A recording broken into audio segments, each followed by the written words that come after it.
Okay, we are live, and this is not an episode of BS Busters, although a little BS busting might creep in towards the end. But thank you for joining me once again, Mr. Red Fox.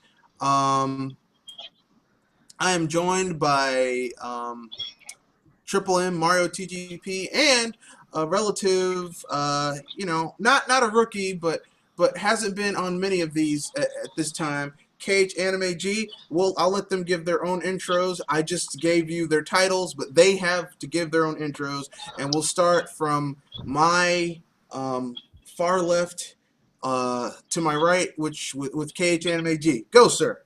What's up, everybody? KH Anime G here once again. Keep calm and game on. Cool. Now Mario TGP. That's my catchphrase. Hello. Okay, that was a very quick introduction, but okay then. And now on to the veteran of this cast, Triple M. Go ahead, sir. Heroes of this podcast, let us rise from the shadows of DLC and slay the tyranny of men in blacks and bring prosperity in what was once the golden land of gaming. Oh, hi, by the way, I'm Triple M, the lone wolf in Fondness for Games that pops out my artworks. I can get behind that. I'll go get my my Atma sword, and we'll just slay things. So I guess it's time to talk about what is the general gist of this RPG. The title was a bit ambiguous. The title of this podcast was RPGs everywhere, but not a drop to drink. Now, some people would say, well, what the hell does that mean? Basically, I did a podcast talking about my love of RPGs and what an RPG was. This is a follow-up to that podcast about basically what do we like about certain, what are good starter RPGs to get people started in, computer gaming. And like when I say a starter RPG, it doesn't have to be a JRPG, although in my case, since I started playing video game RPGs, all of them, at the time, most of them, like 95% of them were JRPGs. That's what I'm going to be referring to when I say RPG. Sorry. I'm a dinosaur. But You're not the only one, mate. Yeah, unfortunately, I'm just gonna. That's what I'm going with. Like, I know a lot of people like, well, and here's the thing. Like, I play, like, for me, like Western style RPGs and JRPGs are two different animals. So I don't consider them to be the same. Like, I don't say, but that's another topic for another show. But basically, oh snap. Okay, we lost someone. Hopefully, they might come back. So without further ado, I guess we'll get started with what are some good starter RPGs that you guys would think would really get people on the straight and narrow of getting them started in RPGs. And when I say a starter, I mean not too complex. Anyone can get into, anyone can come back to. I guess we'll start, since we started with KH Anime G last time, I guess we'll start with Triple M. Right. Even though I like last time that I said I dabbled in Dragon Quest, and I was pretty much pretty much lost in that, since that was a time that my English was really not up to snuff until years later. But that was the time that I've played Pokemon. Red and blue version, the original Game Boy Pokemons. And even though me and Red Fox are still debating about this, whether Pokemon is a RPG or not, or have some similarities, but I would say it is an RPG that kind of bring me to the introduction of the mechanics of it. But I would still say that I would go to side with Red Fox, because when I look at all the others RPG, which is like Final Fantasies, Chrono Trigger, and great, I forgot the rest. But I can see that Pokemon is much more light on the RPG than the rest. So I pretty much thought or think that it's a Pokemon is a great introduction for RPG genre. Okay. All right. I guess we'll go with KH Anime G next. All right. Starter RPG, I have to give it to Super Mario RPG for SNES. Pretty much, as a kid, I thought RPGs like Final Fantasy, I just couldn't get into it first because I always thought it was too hard because I was so used to just running and jumping with like Mario and Mega Man. So my older brother had Super Mario RPG, and I'm thinking, I'm gonna give this a try because I guess he didn't like turn-based RPGs either.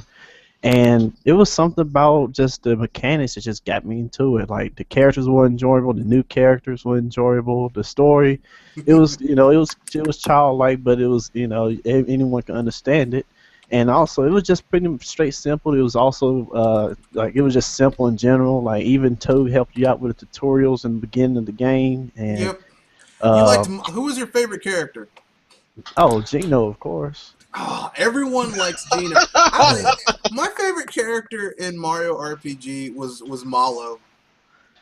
Oh yeah. Cause like he was like Gino was like offensively he was the powerhouse, but Malo had the funniest storyline. Like Frog Fuchsius is like, I have something to tell you, grandson. It's like, what? You aren't a frog. And he starts crying, and there's all this rain coming down. Yeah, it's a funny storyline too, especially like when they do the little anime style feints. Like in the beginning, Toad was trying to when Croco left Mushroom Kingdom and stole a bunch of stuff, and Toad was like, "I left my bazooka at home, give me a break," and everyone just fainted. That was pretty funny. Yeah. This game also gave me the impetus to call bullshit when I heard a Nintendo dude say, "Well, the Toads don't have genders, but they take on sexual characteristics." I was like, let me tell you something. I attended a Toad wedding in Super Mario RPG. Okay. As a matter of fact, that's like a side quest where you have to like go and like clear the church out from Booster. And he's like, I want to get married, and then you have to fight the cake, and the cake is a boss. I mean, it's like Yeah. It was pretty. I just liked it in general. Like it's one of my top RPGs ever. Then also not only that, but pretty much, the first time I heard Smithy, like who is Smithy? Who is that? For the longest time, I thought it was the giant sword on top of Bowser's castle. But then I get to the very end, it's like, wow, he looks like Santa Claus. yeah. Smithy is a knockoff Santa Claus, Robo Claus, if you will. Now, I must say, KH, I am slightly jealous that you actually played Mario RPG, and I didn't. Well, I mean, there are ways. If you have a Wii, you can get it on the Virtual Console. Yeah. Because the Wii Virtual Console is the beast. It is the beast. I'm sorry. It is the Wii Virtual Console. And I mean, this isn't going to turn into an anti-Nintendo cast, but the Wii Virtual Console shits all over the Wii U Virtual Console in terms of the games. Yeah.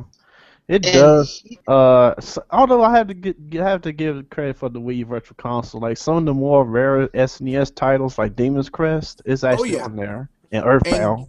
And, I have Demon's Crest. I paid $70 for that game, and that was cheap when I got it, because like other people were selling it for like 95, 100. So now see, this is going to be the part where I have a slight problem with Nintendo in this, because unfortunately for me, I live in an area or a region that does not support that service. The Virtual Console. Exactly, my friend. Yeah, but the Wii isn't region locked, or was the Wii? Because if it's not region, I don't think the Wii was region locked. Yeah, I, I'm reasonably I don't certain think the it Wii was. wasn't region Uh, locked. it, it, I don't think it was region lock either. But even though I tried to change change my area code or anything of the matter, I still cannot reach that service. Damn, Mm. man, that sucks. I don't know what to say, man. I don't know, dude. Um, Yeah. so I guess it's on to me. Mario TGP is having a little bit of a technical issue, but he'll join in when he can. But so I guess it'll jump on to me. Um, and I know I'm going to get some hate when I say this game because most people who like RPGs hate this game. But Final Oh. Fantasy Mystic Quest is the perfect starter RPG. Okay, I was actually surprised to hear Mystic Quest. Yeah, because see, most people play that game and they're like, this game sucks. Final Fantasy Mystic Quest is not an RPG for people who eat, live, and breathe RPGs. Final Fantasy Mystic Quest is for people who like are kind of trying to ease into RPGs because it teaches you all the skills you need to know in an RPG without being too hardcore. Like it teaches you about grinding. Like, oh snap, that boss just completely destroyed my ass. I need to go fight some more battles and grind a little bit. It teaches you about how different party members have different strengths and weaknesses, about how different magics are good against certain types of enemies and different weapons are good against certain types of enemies. All the little tools that you need in order to play more advanced RPGs you learn in this game. And it kind of eases you into it, but still, you know, and yes, it is rather simplified. You don't have high levels of customization. This Final Fantasy VI, this ain't. But what it does do, it does very well. And it took me 20 something years, no, over 20 years, because the first time I played Final Fantasy Mystic Quest, I was in the second grade. No, third grade. No, fourth grade. So, yeah, 20 some years. It took me 20 years to recognize that game for what it truly was. And at first, the downside of that game is that Square Enix released it after they released Final Fantasy IV, and fans of Final Fantasy felt that it was dumbed down. But really, if they had released Final Fantasy Mystic Quest between Final Fantasy IV and the Final Fantasies on NES, it would have been a perfect little segue for people who weren't on board with RPGs. But oh well. It's a decent game, even though it's not even really a Final Fantasy game. Final Fantasy Mystic Quest is actually the first title in the Seiken Densetsu, aka the Secret of Mana series. So it's standard Square Enix will change the title and it's something else. Do you guys hear me? Excuse me? Do you guys hear me? Okay. Yeah, It we can sounds hear you now. You sound Yeah, perfect right now. at first you were scratching, but now totally clear. Perfect, crystal clear. well. Let's take advantage of that. Yeah. Um, I don't know if it's going to well. Did you any of you guys said Pokemon? That would be me, my friend. Yeah, he said Okay. Pokemon. I really don't think there's any other game that can, like the first RPG that is not going to be complex Pokemon. It has everything an RPG can have. Unless you can equip things, but all the other concepts Pokemon has it. Yeah. If Triple M, Mr. Red Fox has a really high standards for what can be an RPG because I do. He's I that do. expert. You're Like absolutely right. I do. you play I need to cut the them all some slack. you play the Ultima games. Ultima? Oh yes, I played the hell out of Ultima back in the day. And Yeah. I liked Ultima up to Ultima 9 because that one just sucks. Yeah. You remind me to Spoonie, like he's really like this RPG. It's like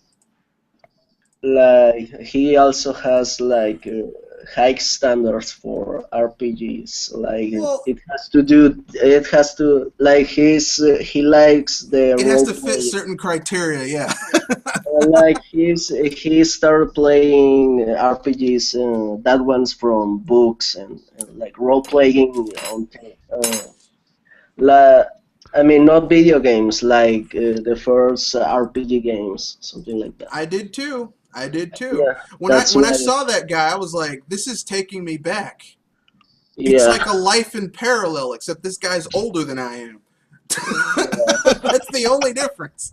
But Uh, yeah, well, so I mean, well, to make a contribution, if I can say what's a good starter for RPGs, I could say what it's not a good starter for RPGs. That will be, and maybe I will get a lot of hate, but it's Final Fantasy 1 for the NES. If you played it Oh, back in come the on. day, go ahead and play it for nostalgia. It's good for you. But if you are starting with RPGs, don't play it under any circumstances. It's outdated, it's low. If you want to get on the Final Fantasy series and you actually want to play the first game, play the GBA version. It's that's true. faster, Yep. looks better, it's an improvement. And yeah. Yeah. Yeah, I I heard there agree. was. I heard that the remake is actually much more refined than the original. Well, because they take modern sensibility. Like, okay, I know this is gonna sound like blasphemy, and this is coming from someone who played and beat the original Metroid, and it took me 3 tries to get the ending where you find out that Samus is a chick, because I just took my time trying to discover everything. But um, here's the thing, Final Fantasy, the original Final Fantasy is, I mean, the original, like I didn't play the original Final Fantasy first. I played something that was even more hardcore than the original Final Fantasy, like, which is bad enough because in the original Final Fantasy, you get like a little starter dungeon in the beginning of the game where you have to go north of town into this dark chapel and fight this guy named Garland, and but like it's infested with the evil dead, Sounds and practical. the only weapon that can do any significant damage to these guys are silver swords. But here's the kicker. Silver swords cost like 60 or like 80 or 90 gold. But here's the thing. The monsters that you have to kill in order to grind to get enough money to buy a silver sword like only drop like 2 or 3 gold at a time for a group of them. So, Wow. so yeah, so you're spending at least an hour killing monsters, and that's just so you can give one guy a silver sword. If you're smart and you know how to, and you're into RPGing, you want to have at least 2 or 3 dudes with silver swords. So that's like 3 hours of grinding in the beginning of the game just to beat the first dungeon. Yeah, that's Oh called my God. hardcore, my friend. I mean, so so right from the get go, you have to work your butt off. Yeah, yeah. Okay. But that's how That's RPGs teach you one. life lessons. Right off the get go, you got to Uh, hit the ground running and work your ass off in order to get ahead. that's one Yeah. of the one thing that it's essential to an RPG when there's an RPG that says, "Oh, it's really hard and you have to grind for like 5 hours." And the thing is, well, all that it's well and good, but will be actually worth it? Like, it'll it'll be it'll be worth that you actually finish the game. Like when you finish Final Fantasy One, do you really think the story is going to blow your mind? Eh, Like, I'll be frank with you. For me, Final Fantasy, the first Final Fantasy is decent. It's decent. It's not great. It's not terrible. It's well, actually, I should say it's pretty good. Okay, but I mean, if you compare it to its competitor, Dragon Quest, or sorry, Dragon Warrior, because they weren't allowed to yeah, call it Dragon Quest. Dragon Mm. Quest, even though it's really archaic and has an old style, like a console style, I mean, a PC style RPG format, believe it or not, um, is has the better story and has but you think Final Fantasy with that 3 hour grind fest to get 3 silver swords and some potions was a foot in your ass? yeah. The first Dragon Quest. Oh Lord. I'm kind of digressing a little bit, but the first in the first Dragon Quest, in the beginning of the game, you are talking to the king, and he's like, "Here's like 200 gold, and or no, he's not even 200 gold. He's like, here's like 100 gold, and you can take what's in the treasury." You go into the treasury and you get like some potions, a leather jacket, and no, like a robe and a bamboo pole, right? Like no cloth armor and a bamboo pole. A And bamboo if you want pole? to, yeah, a bamboo pole. And now at this point, if you're dumb, you'll go out of town and start fighting and grinding to get gold so that you can buy some better stuff later on down the line.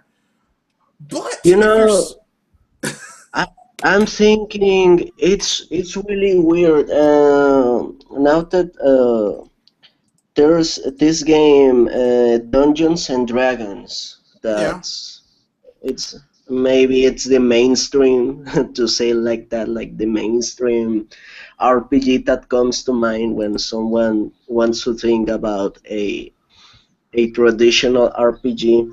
It's weird that if the game it's really that good, there's no video game counterpart of Dungeons and Dragons that get the same amount of recognition. Like I know there's a lot of Dungeons and Dragons video games, but seems like they really don't. They aren't really that successful. It's actually, weird. I have to disagree with you. There are about 5 really good games that literally lifted the best parts about Dungeons and Dragons and put them um, put them um, into video game form, and it works. For example, Dragon Age Origins is basically D&D. For I mean, it's Dungeons and Dragons. The system is Yeah, very that's Dungeons and what I'm saying. Dragons esque. Maybe Um, in all the pile of Dungeons and Dragons license games, there, of course, there's have to be a couple of good ones. oh yeah. But what I'm referring is that have been like uh, popular that had a good sales number and actually are called Dungeons and Dragons. That's what I'm Well, like. It's weird. I was gonna get to the other four. There's Neverwinter Nights, which I mean, a lot of people like that one. That's D&D. That's a module, a setting of D&D.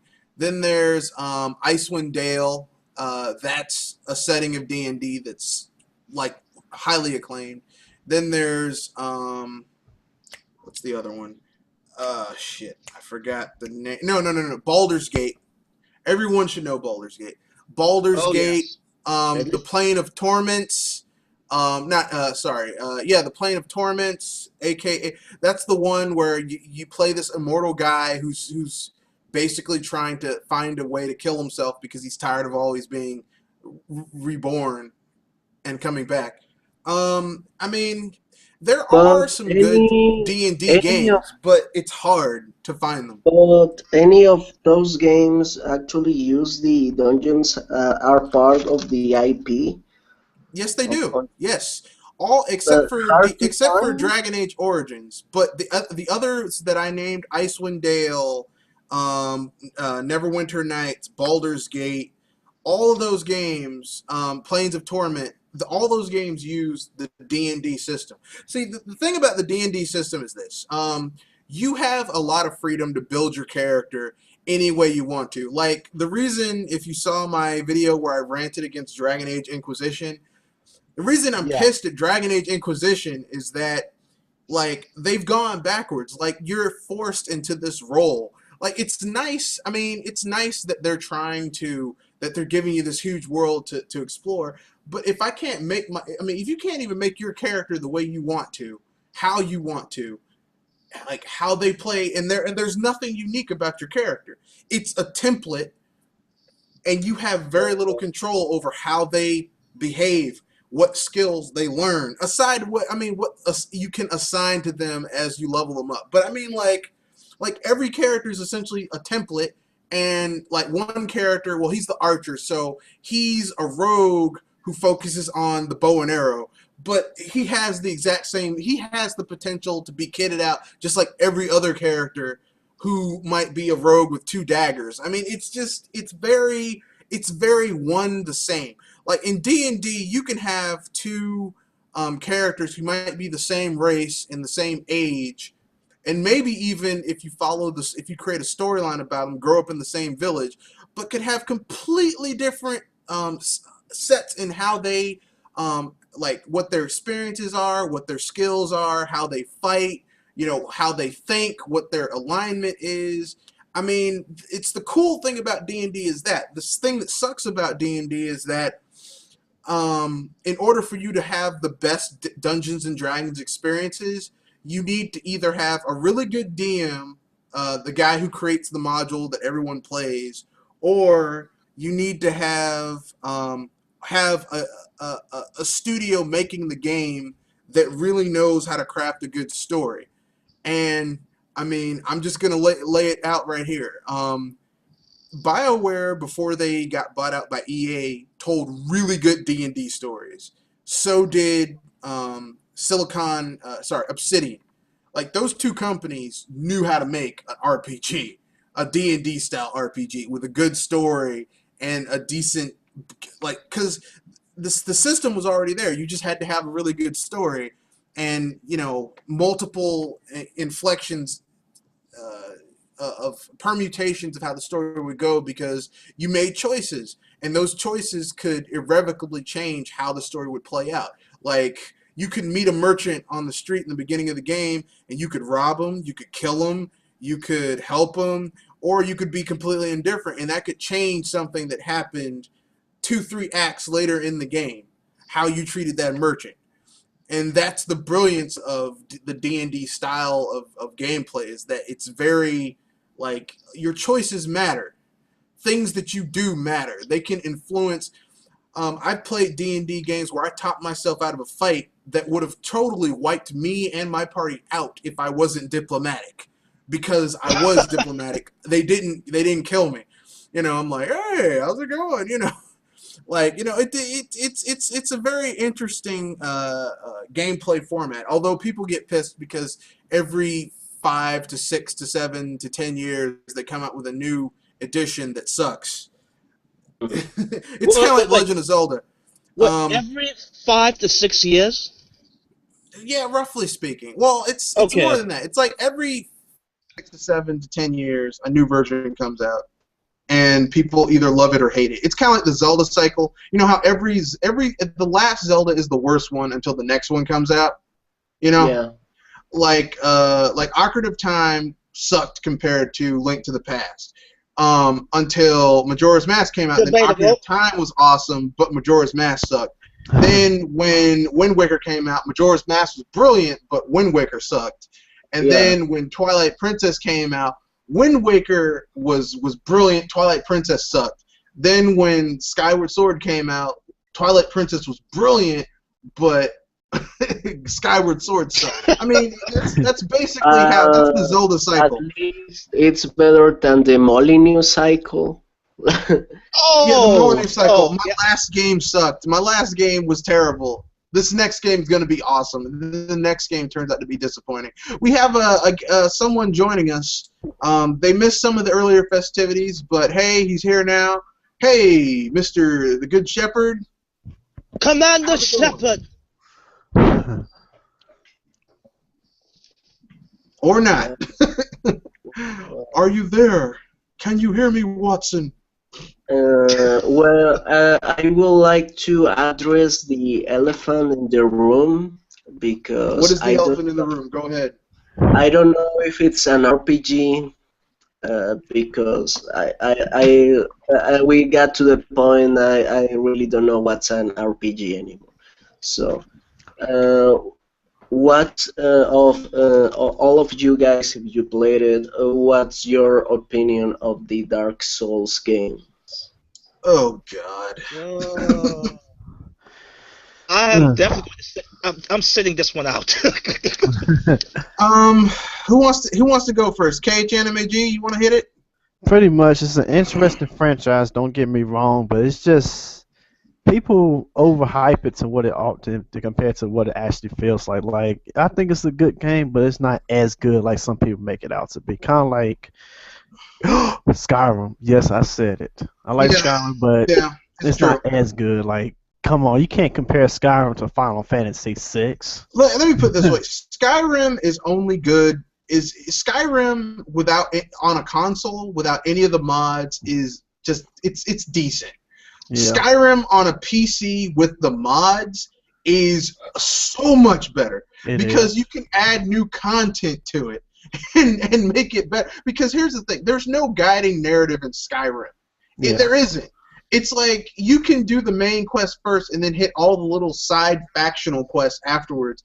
And no one really, I mean, aside from a title change, it's the Dragonborn.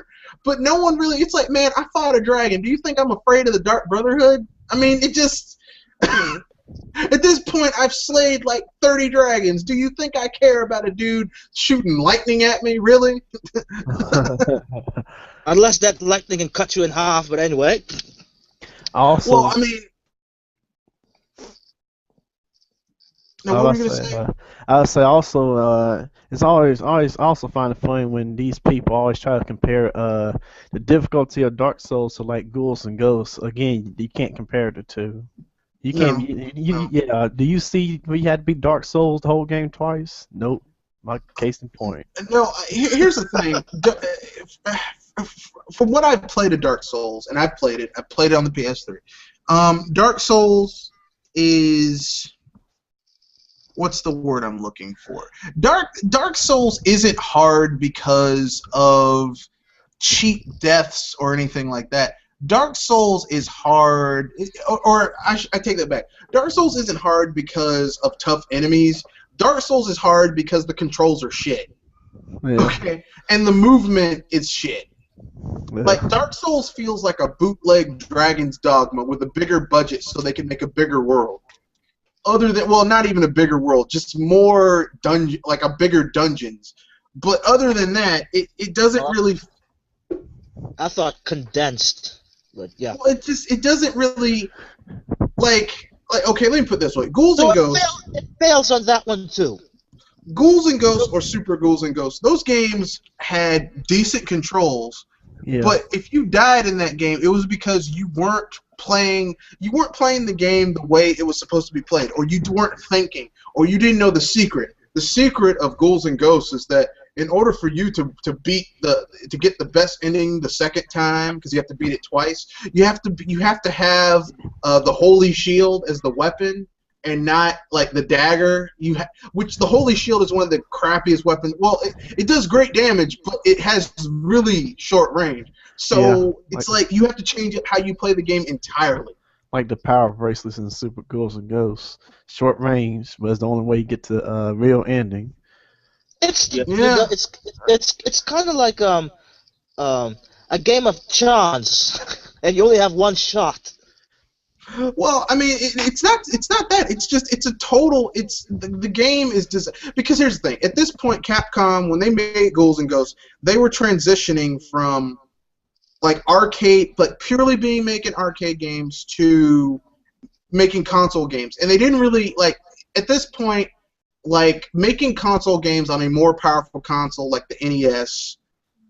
It was brand new. So they only knew how to make arcade games. So how could they make this game more arcade-ish and add gameplay to it? Make you play through it twice. That was how they did it. Okay.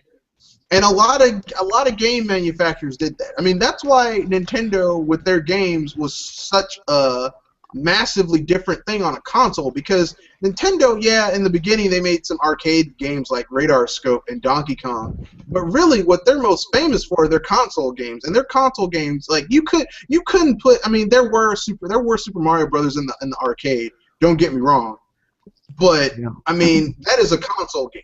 Okay, that is purely a console. Speaking about Super Mario Brothers, could this be similar to, you've played Super Mario Brothers. When you try to play Duck Hunt, you still have the mechanics of Mario Brothers in mind, but it's entirely different not in DuckTales. My God, I can't believe I just said Duck Hunt. Well, Duck for Hunt. me, Dark Souls, it's like, well, like you get a crappy NES game, like those the Angry Video Game Nerd reviews. Like you got Dr. this Jekyll and crappy, Mr. Hyde. yeah, something like that. And you spend hours and hours to beat that game, and all you get is just a black screen that says the end. But you convince yourself that it's actually a really good game, and you brag about it on the internet. And people tell you that it's really a crappy game, but you get defensive and say that that hasn't beaten the game, it's a casual gamer. For me, I thought that's the I thought you would say the reply to them would be go suck an egg. yeah. I mean, like it's not hard because it's actually good game design. It's hard It's hard because because it sucks. yeah, You know but you for some reason you feel proud about that. You how hard it spend is. hours Yeah. and hours to to beat a crappy game. But but here's the thing. That's how it was back in the day. Okay, NES games back in the day would cost $30, but $30 back in the day was the equivalent of $50 now. So, like $30, your parents would buy you one game, maybe one game a year, or maybe one at Christmas and one on your birthday, and that was it. And it was like, okay, like you couldn't go to like this like I've heard kids say, I don't like this game. It does this, it does that. I'm like, okay, you don't like this game, but here's the thing. Like I mean, we didn't do that when we were kids. Yeah. Uh, Here I had like a cartridge, like those Chinese cartridge that had like 20 games, and they were repeated like 2,000 times. Like the cartridge said like this has like 2,000 games. yeah, and actually there were like five of yeah, like 5 games or something like that. And Oh, there's I played that wow. cartridge like 3 years because I hadn't any new game. So and when some neighbor actually had a game, so we can I borrow his game and I lent him my cartridge. The game that I borrowed was like Superman 64 or Ooh. That was a bad trade, bro. or the Nightmare on Elm Street. There was always and I never borrow any actual good game. There was always like really crappy games, and yeah, um, now they got a lot of games for, and they got bored. They don't even finish them. A lot of things have changed. Yeah. Yeah, yeah. Well, old school gaming hasn't gotten as things, but we're getting off topic. We need to focus on Yeah. RPGs. Dark Souls as an RPG is not. I mean, it's okay. It's not. Like, here's the thing. If I was a creative designer on that game, like, I would have designed it to be a little bit like I would have said, okay, this is a roguelike game, but I would have made the combat a little bit more fluid. I would have made I would not have made it as archaic as it is right now, like, because the game Dark Souls just feels very slow and just plotting and just ugh. But I digress. Would you believe that the developers made it intentionally for it to be slow? No, I No. know they did. I know they did. They You made want it that way because you they want couldn't make to a good know game, so they made it like unfairly. They made it control crappily, so that you had to work harder in order to play the game, and that created the tension they wanted. You know why I think when people say that the game is intentionally hard, that they made the game hard on purpose? I know that's not true because on the technical aspect, the game is really bad. It's not well made. Yeah, It wastes a lot of resources. Like the graphics aren't that impressive, but for some reason, uh, it's bad programmed. It's not well programmed. It's like they had to meet a deadline. Yeah, deadline. Yeah, so yeah, it's not even that. It's a bad game. Let's yeah. talk about other games. I mean, like, here's the thing. Okay, like, okay, I was like going if to. you because Dark Souls and its sequel Dead Souls, this game. Okay, you have to remember, was a Sony exclusive. It was made like it's a second party Sony exclusive. So Sony, the company was paid by Sony to like they paid for the rights. They money had this game being made. They helped the developers make it. Whatever. But like here's the thing: if you own a Sony system, all the other stuff that in the PS2 era and the PS1 era you could fall on to say this is an RPG I can play and I can enjoy, kind of sucked. Final Fantasy 13 and its two sequels suck. The Tales series on the PS3 sucks. Um, Wow. I mean, the Star Ocean game on the PS3 sucks. I like Tales of Graces. Yeah. Tales of Grace's fighting system is awesome. The storyline is something else entirely, but it's still not as bad as Tales of the Abyss. Oh my God, Tales of the Abyss. We drew the line now. What's wrong with Tales of the Abyss? It's my favorite of the series. Luke von Faber is what's wrong with that game. That guy, if there ever was I almost hate him as much as I hate Titus from Final Fantasy X. But I digress. Oh, here we go. It has Jade. Let me put it this way. My favorite Tales protagonist, aside... actually, no, this guy superimposed Cress from the first Tales of Fantasia. Is Lloyd Irving from Tales of Symphonia. Oh, yeah. Lloyd Irving...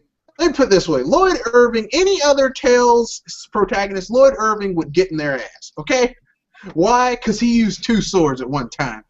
Yeah. And the dude's got wings. He's got wings, and he ain't drinking Red Bull either. I've got wings.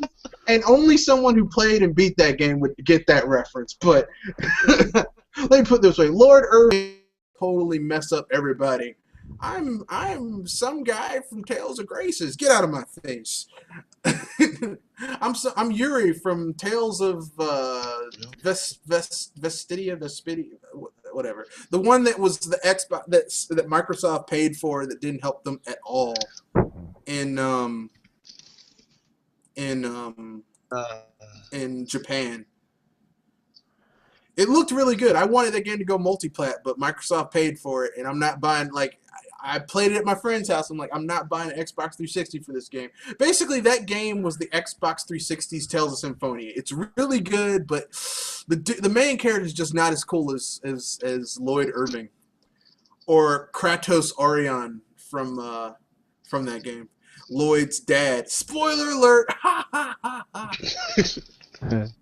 The real Kratos. But anyway, no, I'm not.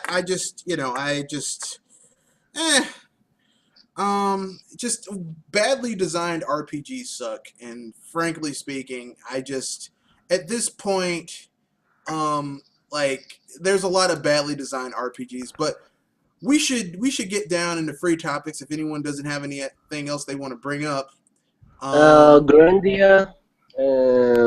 Did you guys play Grandia? I liked the first Grandia game, and the All of second them. one I played it, but it crashed. So yeah. All of them. All of them. Grandia 1, Grandia 2, Grandia 3, Grandia Extreme.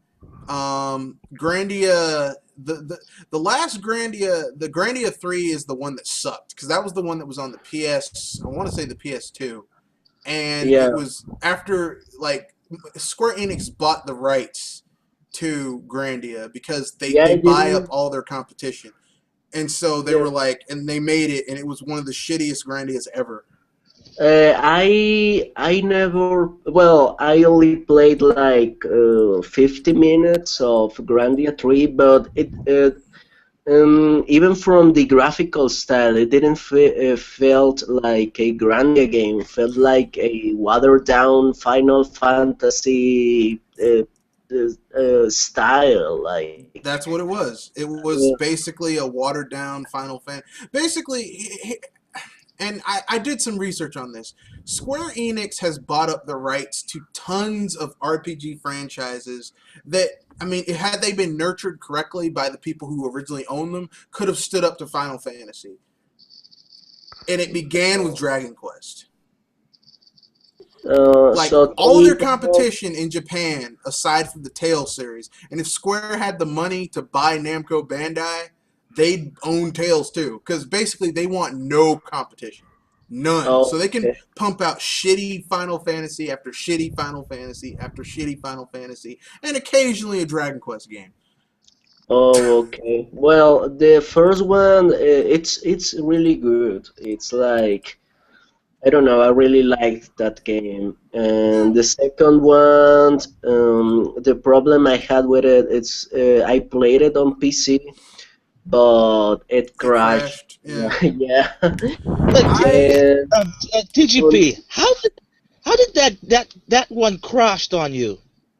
well, I played it like a long time ago, like more than 5 years ago. No, like 10 years ago.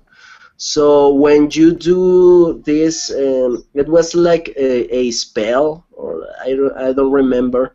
The game crashed. yeah Well, the yeah solution was don't use that spell.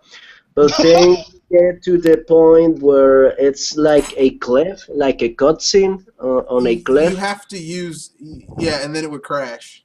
Yeah, and crashes. And I still, actually, a couple of months ago, I was um,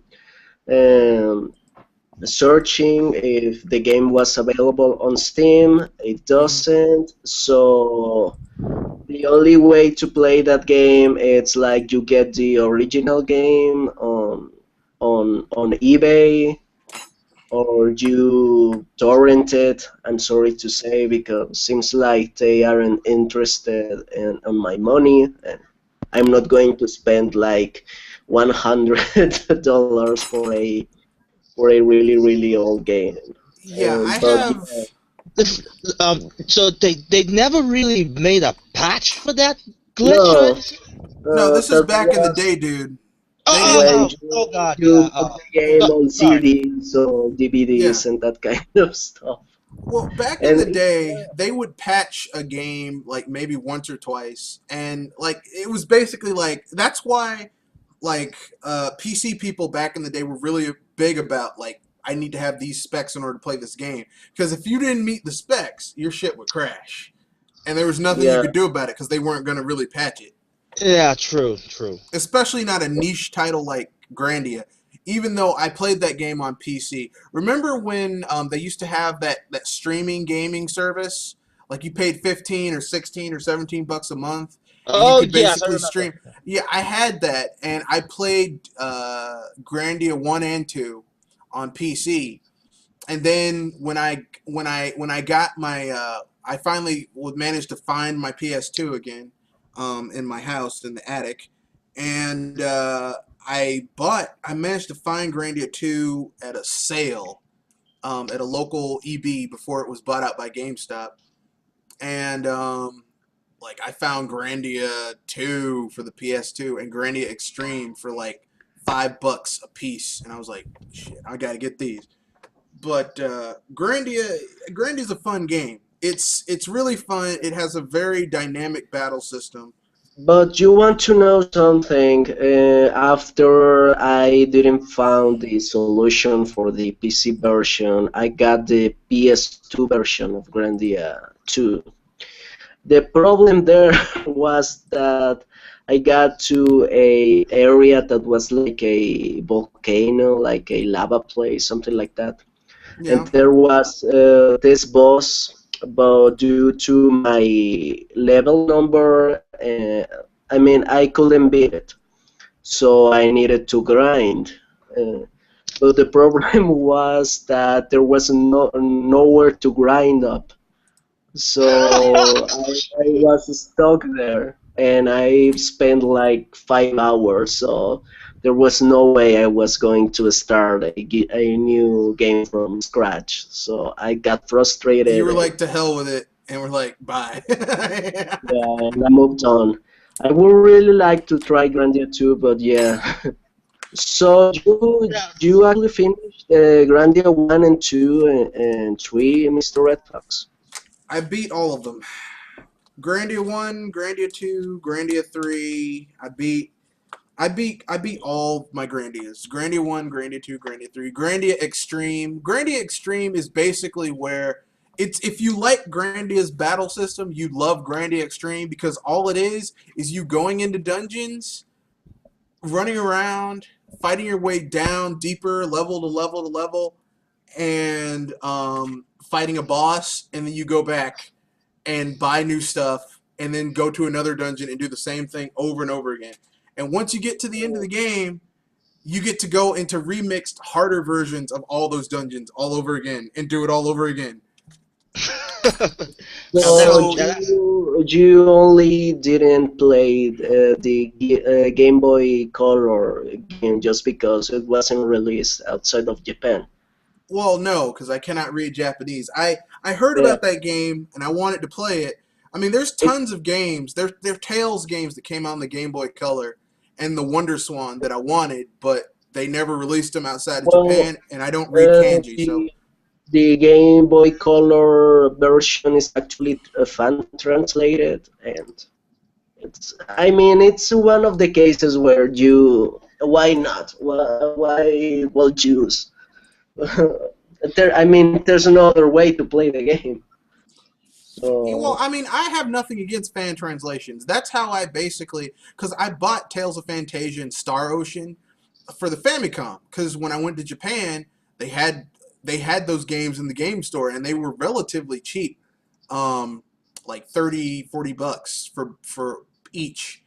And like normally those games retail for like 60, 70, 80 on eBay here. And I was like, well, shit, I'm here. I might as well get them. And when I got them, like I can't, like I said, I can't read kanji, so I held on to them. And then when they came so out with the EverDrive, I ripped the ROM and put it on the. Well, I didn't rip it. I copied the ROM and put it on the EverDrive and put the patch on it, and now I can play those games with the fan translations. Right. It's Oh, like there was this other game, Grandia Online, that it seems like no one knew about it. I didn't play it, but I was searching on the Wikipedia if they still make Grandia games. Seems like that was the final game, the Grandia Online. At the time that every single company was thinking that online games were the new like the future. Like every single game had to be online. Like this weird game like Matrix Online, like uh, Final Fantasy, what? Final Fantasy 11 or something like Online. that. Basically, they made Final Fantasy 11, and Final Fantasy 11. I don't care what anyone says. It's one of the worst MMOs I've ever played before in my life. Unbalanced. Like I remember playing that game, and you needed a clan to take down a Cactuar. Like a clan, like 40 people to take out a one enemy. I'm like, and it wasn't even a boss enemy. It was just like a normal enemy. 40 damn people. I'm like, this is some bullshit. and, and, Yeah. and then they had Seems Final like Fantasy, what was it? Final Fantasy 14 that when it first came out just bombed spectacularly and was a piece of shit. And then they fired that guy and brought in another guy to turn it around. so. How many Final Fantasies from the main series online? The 11. Well, let's count them. Final Fantasy 1, 2, and 3 on the NES. Final Fantasy Okay. 3, sorry, 4, 5, and 6 on the SNES. Final Fantasy 7, 8, and 9 on the PS1. Final Fantasy 10 and 10-2 on the PS2. Final Fantasy 12 on the PS2. That is, I want to say 12 games. It is 12. That's Yeah. 12 games. Only two are online. Final Fantasy 11 and 11, which I dropped, and Final Fantasy 14, which I'm not going to mention. Then there was Final Fantasy 13 because we all love that game. seems um, like nobody wants to acknowledge that 12 actually exists. uh, Like 12 is a mediocre. Like, here's the thing: 12 is a mediocre RPG. It's mediocre. The characters are mediocre. The story is mediocre. The magics are mediocre. oh, The come on! You could just say everything in that game is mediocre. That's what I yeah, just said. Everything in if that game is you mediocre. if you want more mediocrity, you can always play the DS version. Yeah. Like The only thing not mediocre about that game is that we finally got to see one of the rabbit chicks. I forgot their name from because the Final Fantasy 12 takes place in the same universe as Final Fantasy Tactics. So you have the same races as Final Fantasy Tactics. Oh, okay. And you finally get to see one of those rabbit girls, the Viara. I think that's what they're called. The Viera. And I'm like, damn, shit, you're kind of hot. But other than that, like everything else in that game is mediocre. The main character is mediocre. The story is mediocre. The side characters are mediocre. The bosses, even the summons kind of suck. The summons are so crappy. I mean, the game is just very mediocre, but it's still not as bad as Final Fantasy 13. but you want to know what's good about Final Fantasy 12 and Final Fantasy 13?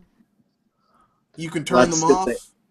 No, that they aren't Final Fantasy all the bravest.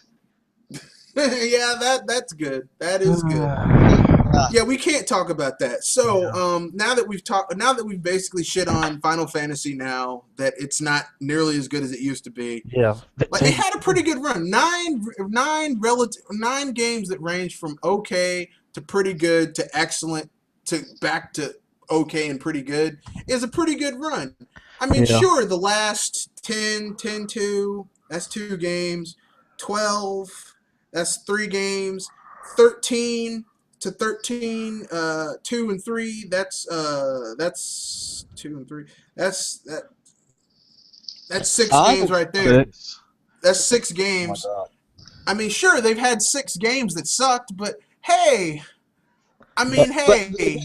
you got not just 6 games, 6 games in succession. Well, yeah, 6 games in succession that sucked. But hey, maybe the 15 will be the one that turns it around. No. And I'm gonna stop talking about this because that's my topic, and I'll bring it up later. So so who wants to bring up their free topic?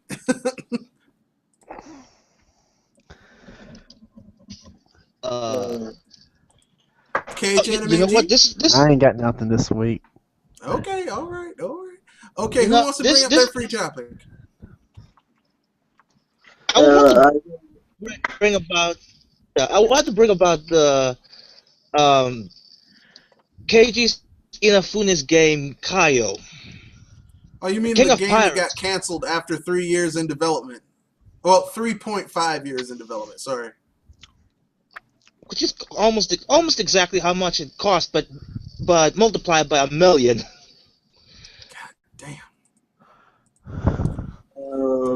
it's like I saw the Mr. Red Fox comment on the player essence comment section. He said, seems that Inafune can't keep it together without a task master keeping him on point.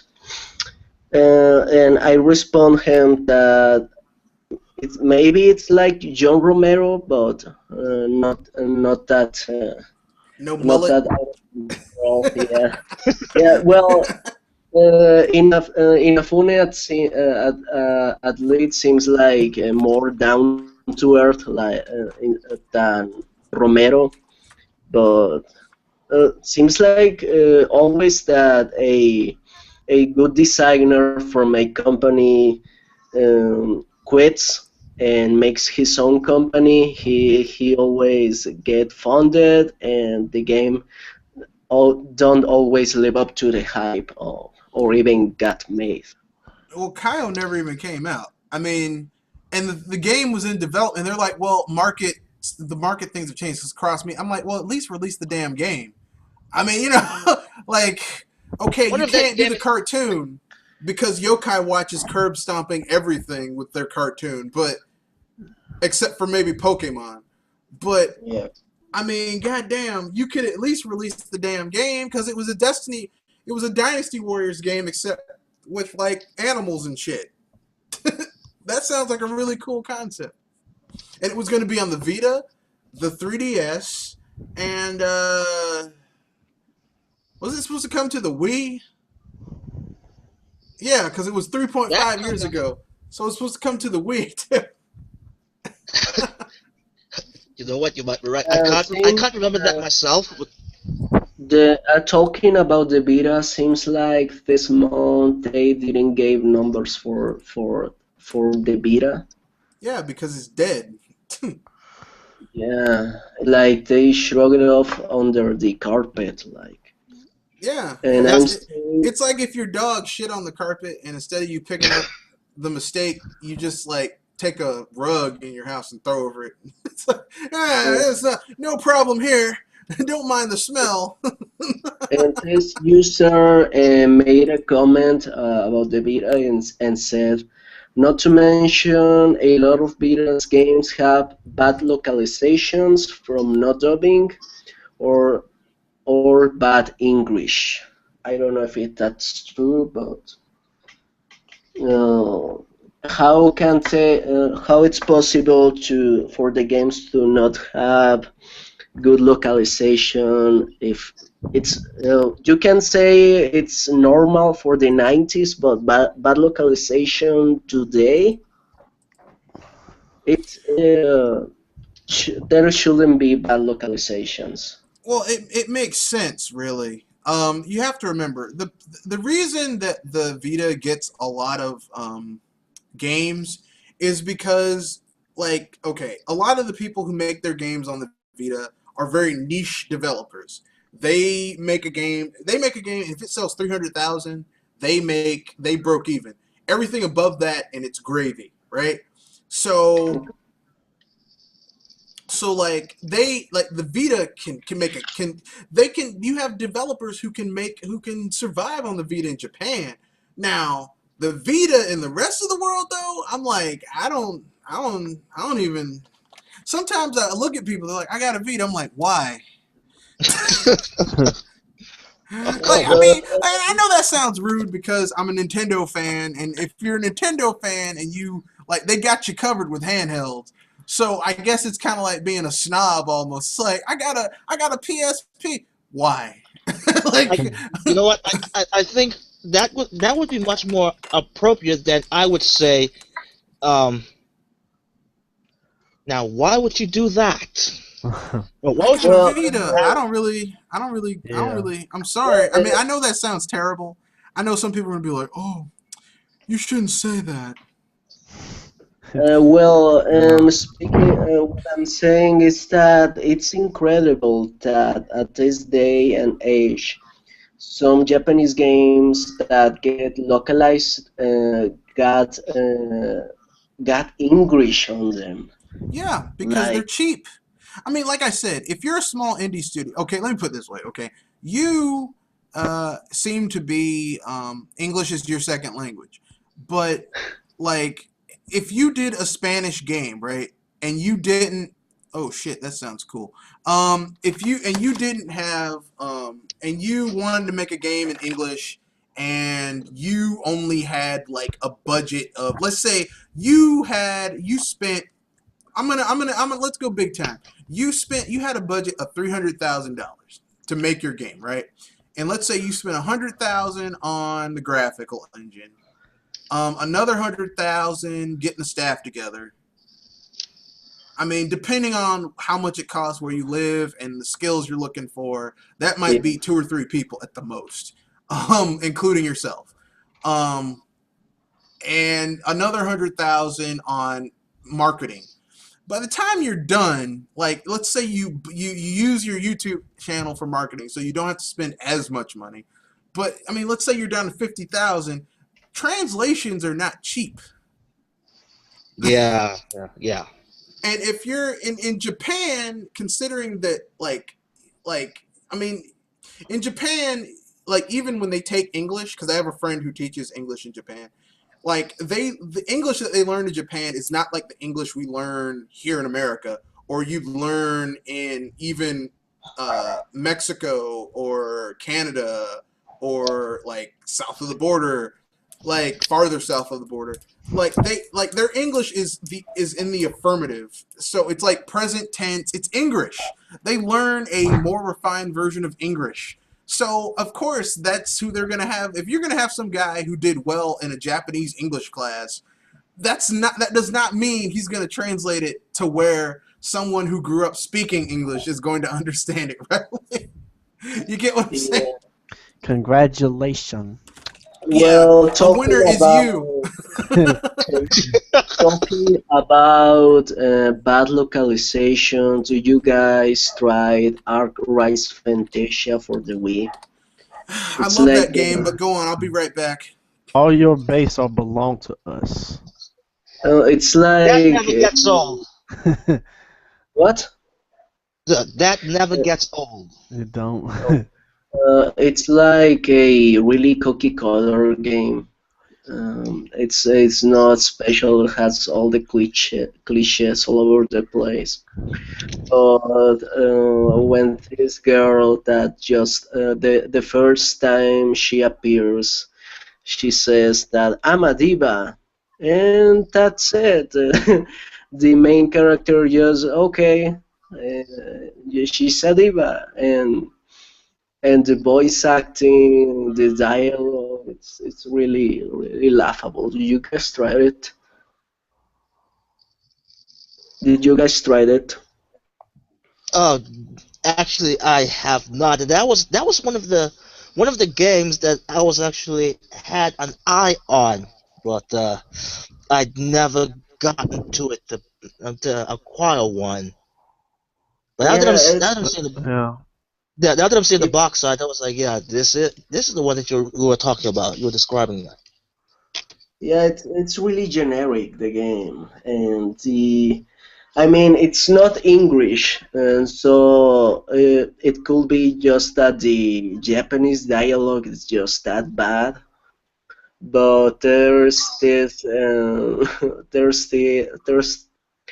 this cutscene when a bad guy says, "Are you too slow to react, or do you really have some guts?" And I'm like, and Guts. it's too cheesy that line. Yeah, seems like the Wii didn't have that many RPGs. Yeah, looking back at it, I'm kind of noticing that as well. Like yeah, well, we have Xenoblade Chronicles and from the Operation Fall or something like that. Operation Rainfall. Rainfall, yeah, that was Xenoblade Chronicles, The Tower of last story. Pandora, and yeah, and the last story. But Pandora's Tower too. yeah, Oh yeah, well, the Pandora's Tower.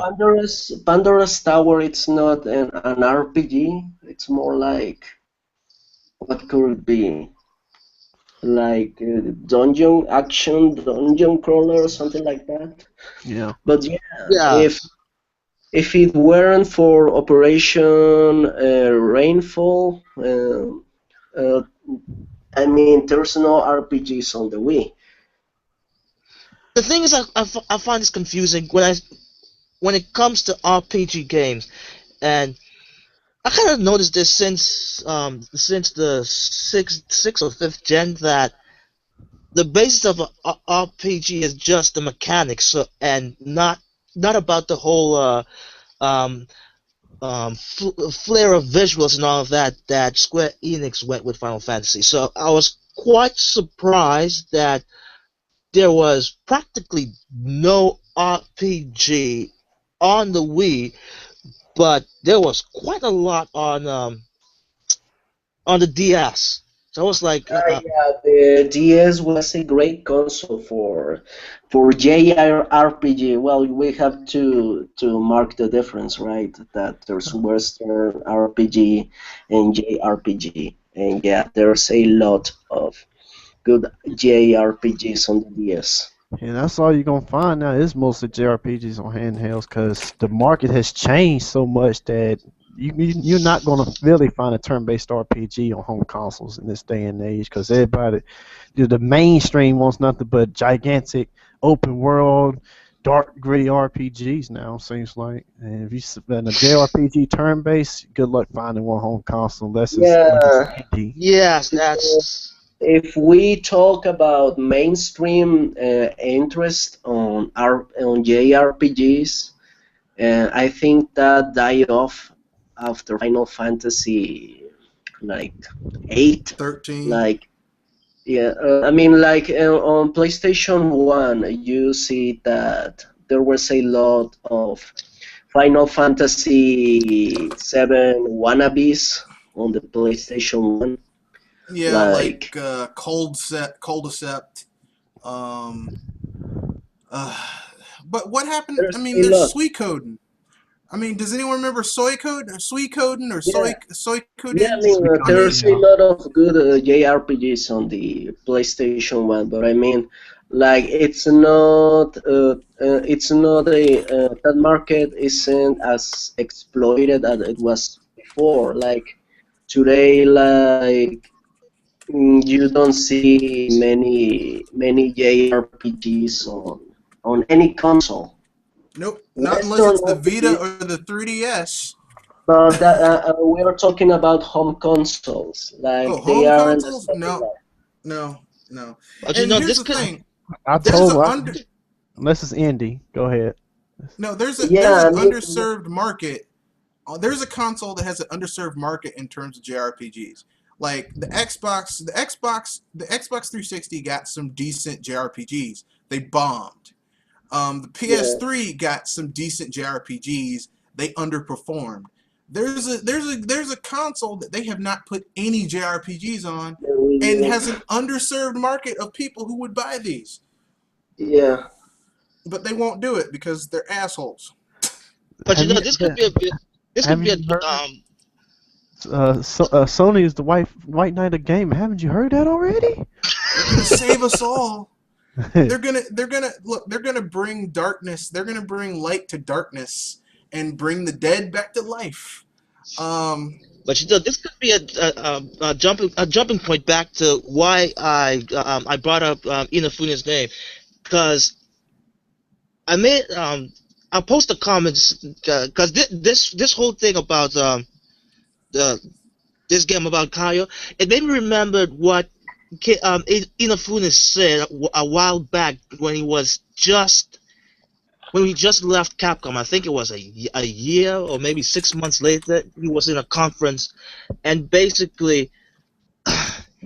he basically slapped Japanese developers in the faces for saying that they need to make their games more Western.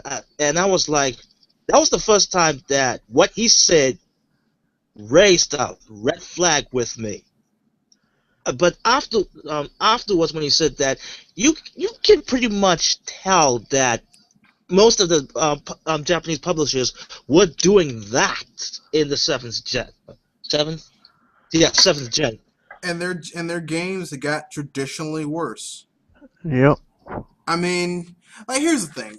You know, I listened to when I first started my business. I read a lot. I read this book called "This Guy Who Talks About How to Make a Successful Company." Successful companies um, focus on what they're good at. Okay, like you look at really successful companies, they focus on what they're good at. They don't try to do shit that's not outside of what they're good at. They focus on what they're good at. Yeah, So, I mean, like Coca-Cola makes Coke. That's what they're yeah, good at.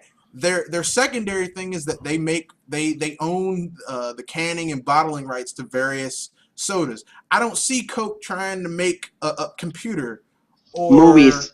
trying to make movies and shit. It's just look, we make Coke. And look, I don't care what anyone says, I like Coke. Okay? They're really good at what they do. Okay? Which Yeah, is, making Coke. you know, yeah, you look at Nintendo, they're like, look, we make consoles and we make a handheld and we make games. That's what we do. Okay? We're good at that. That's what yeah. we're good at. Yep. Talking about that, and as I said you before, I was hearing this audiobook of the console wars. It seems like Nintendo at the time was like, why don't you go like Sega and do this? So, the keyword was conglomerate. Yeah. Seems like they just want to buy everything and do everything that they just we want to make movies and theme parks. Sega really blow out a lot of money with theme parks, and most of them are now closed and demolished. And people say, why Nintendo doesn't make a theme park? Nintendo is not a theme park company. Theme parks are expensive, and they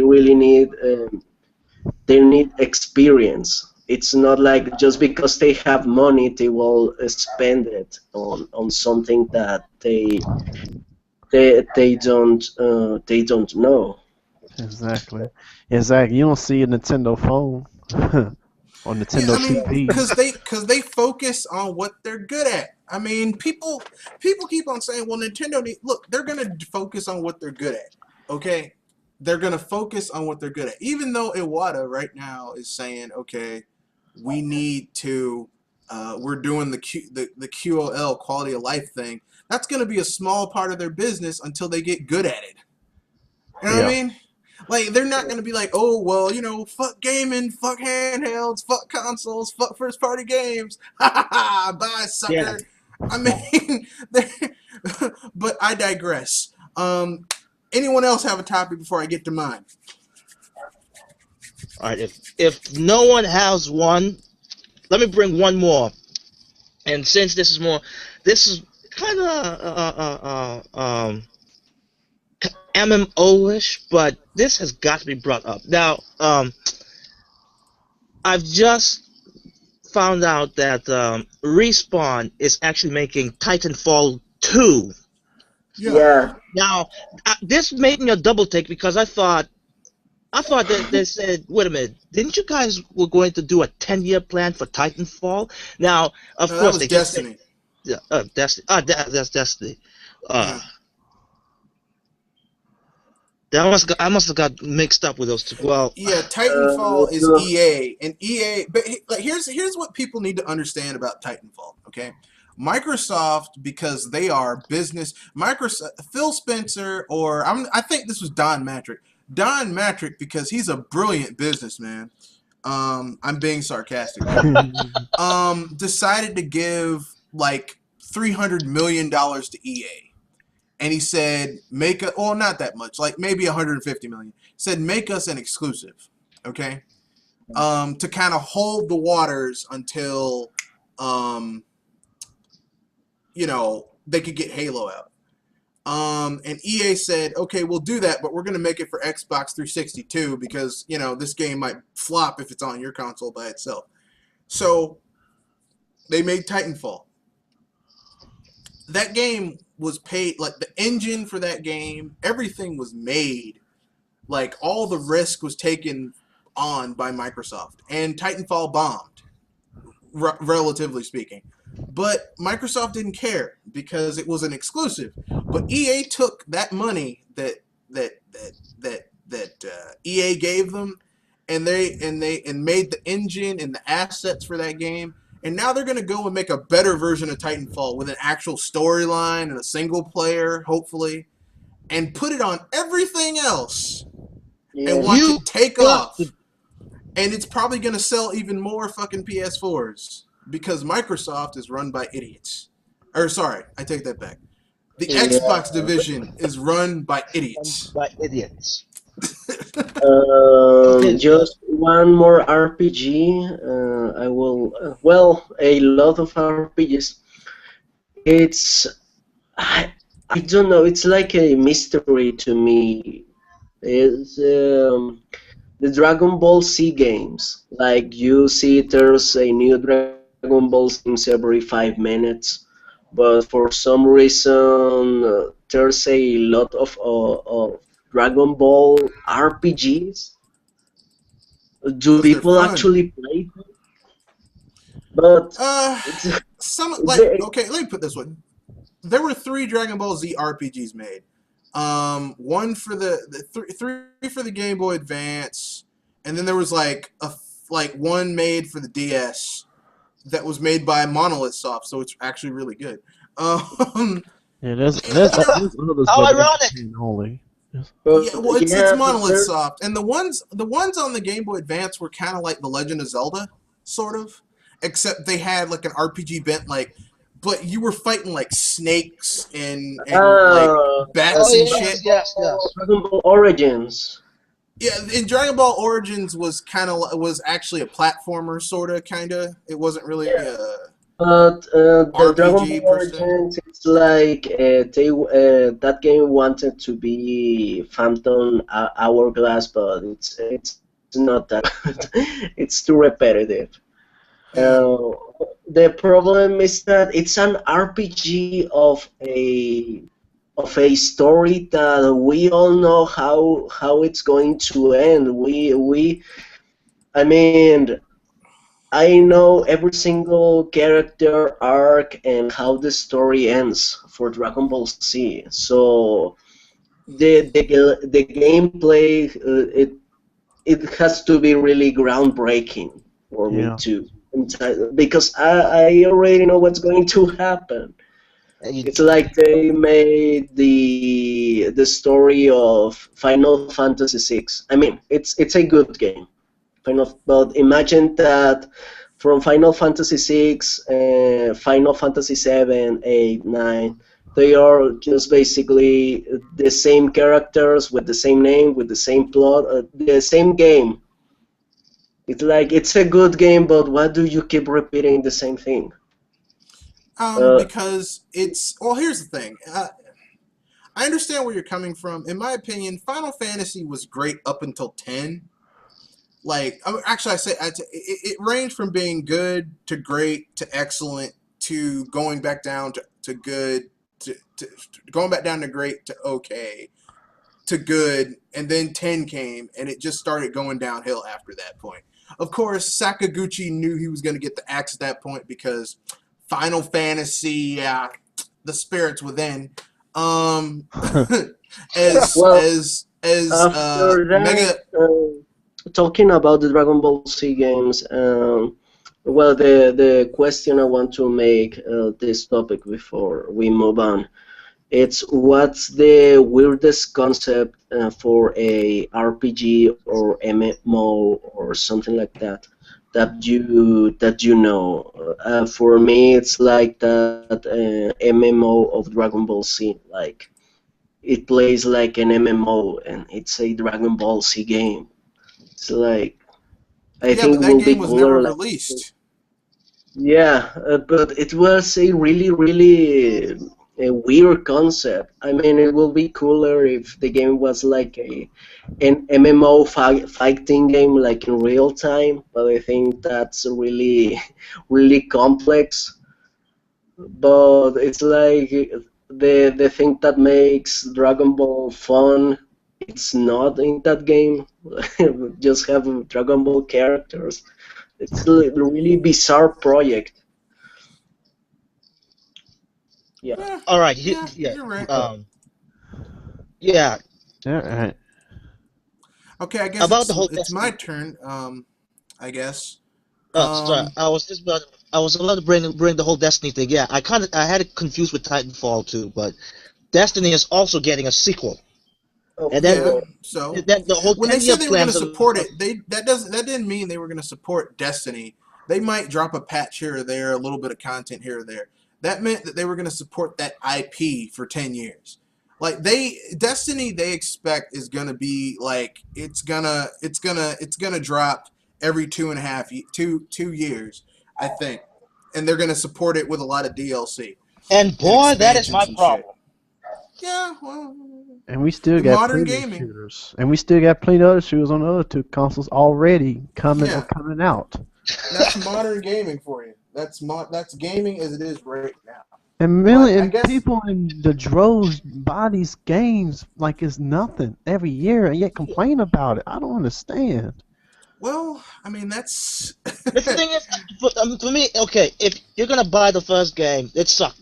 Gonna buy the second game, it sucked. Wouldn't you, raise an eyebrow for the third? At least rent it for that? It doesn't matter if the game sucks. It's like they already made this big talk about how Destiny or Titanfall were going to be the next big thing. So I think if Titanfall or Destiny 2 got the sales numbers as Mirror's Edge, there's not going to be a third game of any That's of them.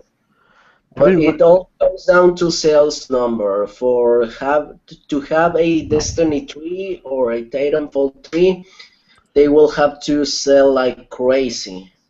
If not, why will they invest that money when they could get the more profits out of their annual releases, well, like that's what they'll do. They'll double down on annual releases. That's what they'll do. Like EA will be okay. We're going to be making Star Wars games soon. We're working on the next Star Wars Battlefront, and they'll make a ton of money off of that. We know that's going to make tons of money. There's no doubt about that game making tons of money. So I mean, EA is pretty safe. So yeah, they gave Disney like $200-300 million to get the license, and they're going to have to split some of that revenue with Disney that they make off of that game. But it's steady revenue. The only problem is that we know EA tends to rest on its laurels when it comes to having a monopoly license on things. Hence why Madden hasn't really gotten any better over the last 10 years. It's basically the same damn game every damn year. Um, That's the thing. As long as they see millions of units sold, that doesn't matter. They could try. EA seems to sometimes try to make something new, but if that game isn't like a mainstream success, like a really smash it, they don't do a sequel. or they first of all, they don't really support new games very well. Like a new IP comes out and they just like they don't know how to market. Like Mirror's Edge came out, and I personally don't give a shit about that game, but a lot of people like it. And I mean, they didn't know how to market that game. They really did not know how to push that game, how to market that game. Dark Sucks. Dead Space, a lot of, and like it was the first one was okay, but the third one was a piece.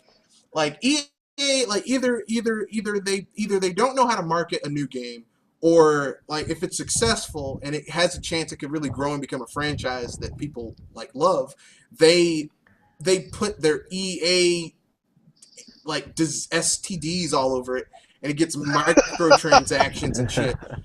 But I digress. I guess it's time for me to bring up my topic. This one might be a doozy, and then we'll wrap things up. Give our closings and wrap things up. Um, there's been a little argument going around the gaming community about which game will be better. Which Oh game god. will be better. It's it's Xenoblade Chronicles X versus Final Fantasy 15. Oh. Yeah, people keep on bringing this up.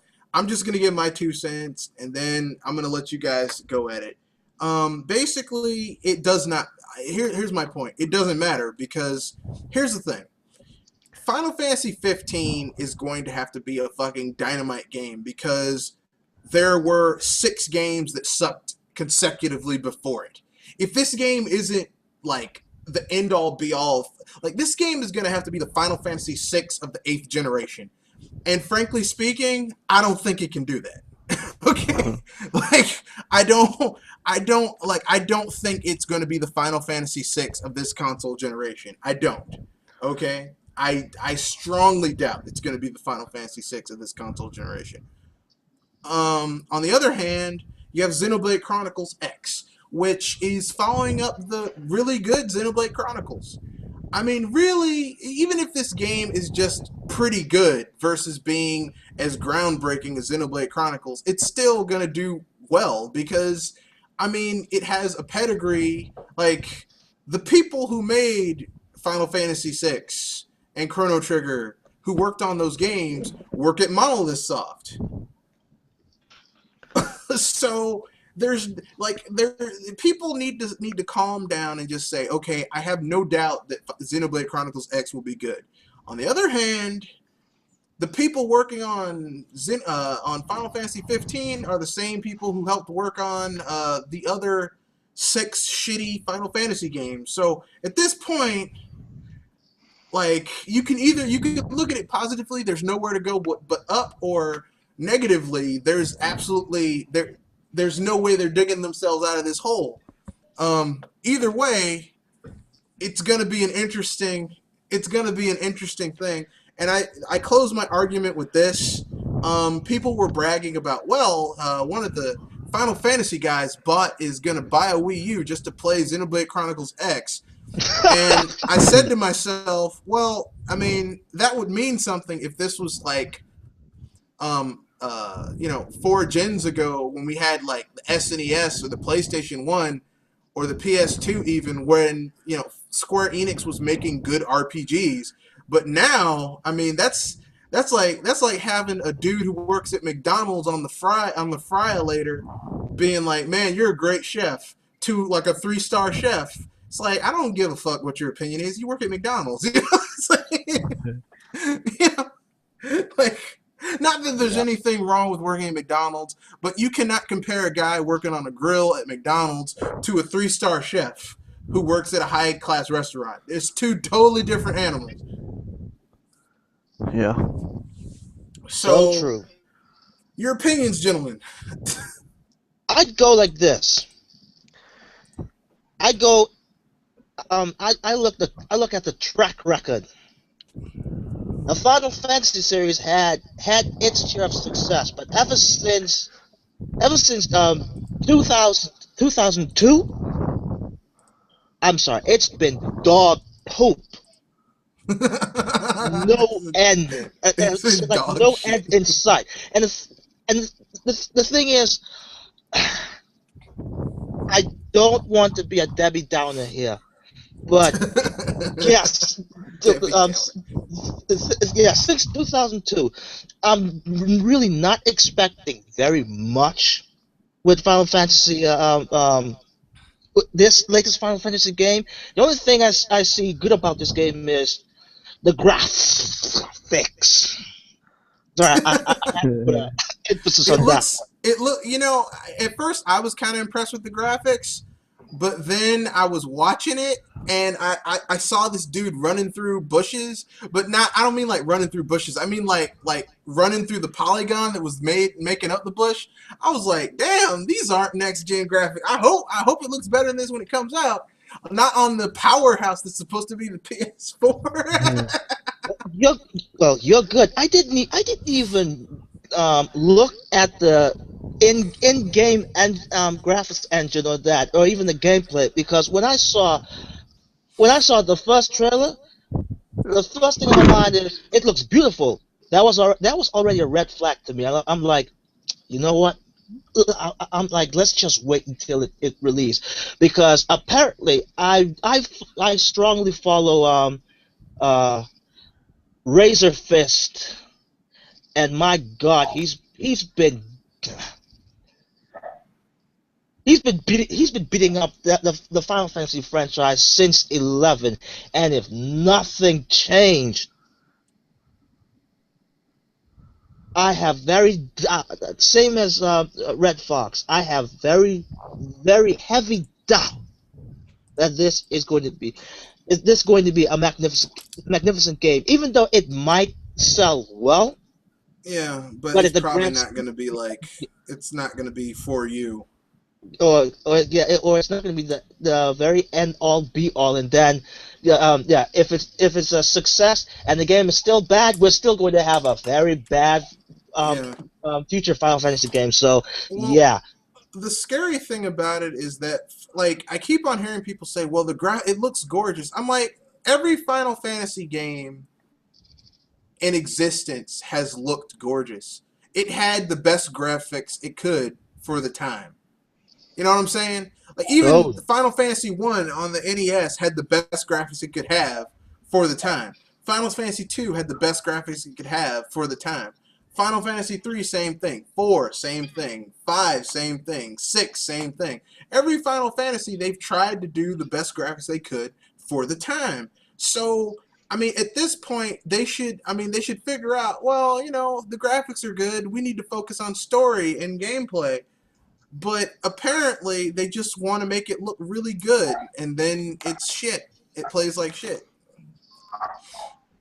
yeah, I still remember some time ago that um, someone said that the Final Fantasy franchise right now is more like advertisement for closing and modeling agencies. I'm like, you got to be crazy, man. Well, it But feels like it sometimes. You look at those pretty boy yes, that's characters. It's like, true. god damn, these dudes look like they need to work at what's that place that got in trouble for only hiring like really hot dudes? Oh crap. Um, Tommy Hilfiger or the Gap or some shit like that. But some they only hire really hot dudes to work there. Like if you're fat or out of shape, they're like, you can't work here. Like That's how Final Fantasy, this new Final Fantasy looks. I'm like, God damn! Yeah, it's All ugly as all crap. these Like dudes are Ikemen. I don't it get looks like that. it looks too homosexual. Like no Yeah, offense, it's just it.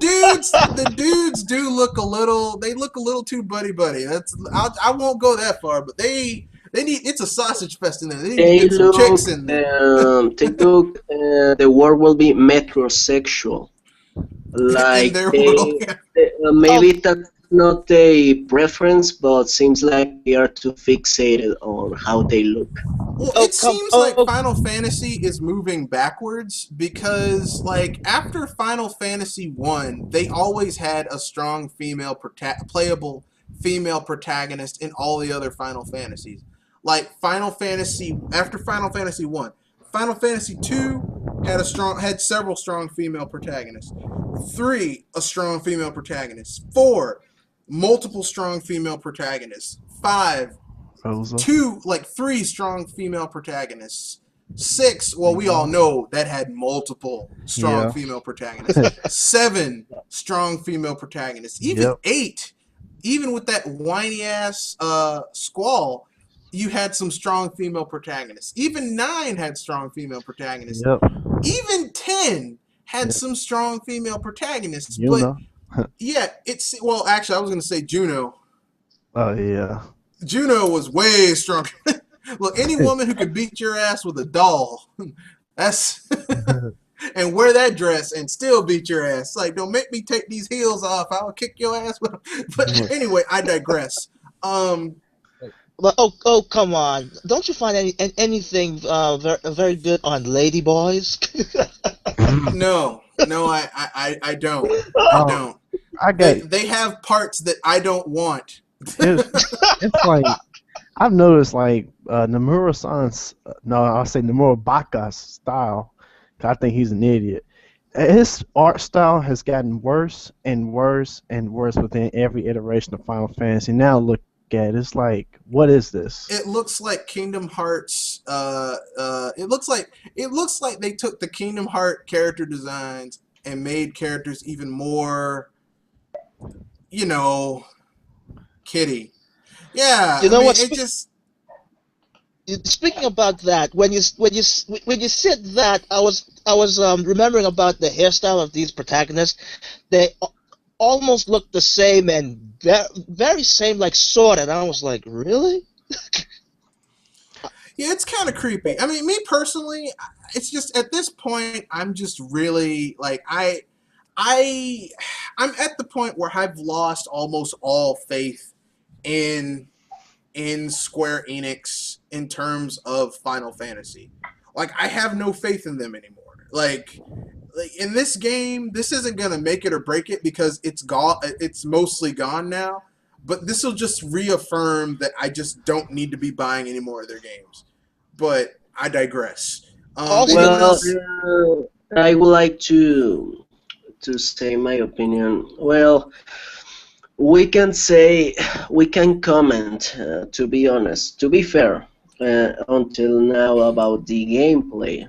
Maybe it will be good gameplay. Maybe it won't be actually a game at all, like Final Fantasy 13. Like it's not a game that you just push the X button. But well, we will have to wait Yeah. to play the game. But what we can comment, it's on the graphics. I posted on the chat one screen capture of Sonic 06. It's from the this town Soliana. If we look the background, the citizen and the city itself looks like really generic, like they put a lot of effort on the cutscenes and the models, but seems like that was where they want your attention. You know what I mean? When the game it was graphically mediocre at best. And I said this because I'm going to post this other screen capture on the chat. It's from one screen capture from Final Fantasy 15. It's on a shop. So we know that they spend a lot of money on the models of the main characters because that are the models we're going to see most of the time. But look at the story. Like, uh, does it look really next gen to you guys? No, Not really, looks no. PS2, like late PS2. No, Not gonna lie. I won't go that Oh, far. dear. This looks like a mid-level PS3 game, which makes sense when you remember that basically, for all intensive purposes, this game started life as a PS2 game, and then they claimed that every time they created a new engine, that they had to start from scratch. What I think they did is just built on, is ported over the work to a new engine, but they retained a lot of the same assets and it just up-resed it a little bit to that engine. But I So if could be wrong because I Yeah, don't know so if anything about programming. I, so for I have this theory, like they just spend insane amount of money for the cover, like the facade of the game. But when you will actually play it, it won't look as impressive as you are expecting to look. Like you are expecting something with the same level of quality, I mean, like detail, like the player models, but it's not going to be like that. So if the graphics aren't going to be that impressive, that's the game really need to have like a heck of a gameplay. Like has to be mind blowing to say it's worth it. and that's what That's we're hoping. Uh, I won't say I'm Well, hoping. well, well, for the series' sake. You know what? I don't want to see Final Fantasy just die, but considering that they've had 6 consecutively bad games, I mean, like it's kind of like if you're a student and you failed like 6 of your tests, right, in a quarter, and you could still have a chance of turning it around and at least getting a D, but you're gonna have to get A's on your next like 4 or 5 tests. You know what I mean? And do a lot of Yeah, extra. Like most students ain't that good, and I don't think like the people that I would have trusted to turn this franchise around don't even are work at gone. Square Enix anymore. So it's like I'm not really all that like I don't. I mean, I hate to put a bad mouth on them or to put the evil eye on them, but I don't think those developers they have over there are good enough to turn this shit around. I don't. This is They're basically look, they're doing the best they can, but when you got 6 Fs in front of you, that means you have to get an A on everything else and do a lot of extra credit, and that's just to get a D. Okay, that means you're not failing. Okay, and I don't think this game has to be more than a D. This game has to be like this game. Like I said, this game has to be the Final Fantasy VI of the eighth gen. And I don't. I mean, you know, there was no Final Fantasy VI of the seventh gen. Well, well, no, that's not true. There was. I mean, depending on who you ask, that was Xenoblade Chronicles, but I mean, I like Xenoblade Chronicles. I don't think it's as good as Final Fantasy VI. People are trying to compare Xenoblade Chronicles X to Chrono Trigger. I'm like, this game is not going to whoa. surpass Chrono I Trigger. wouldn't even Oh go that. boy. I haven't No, played.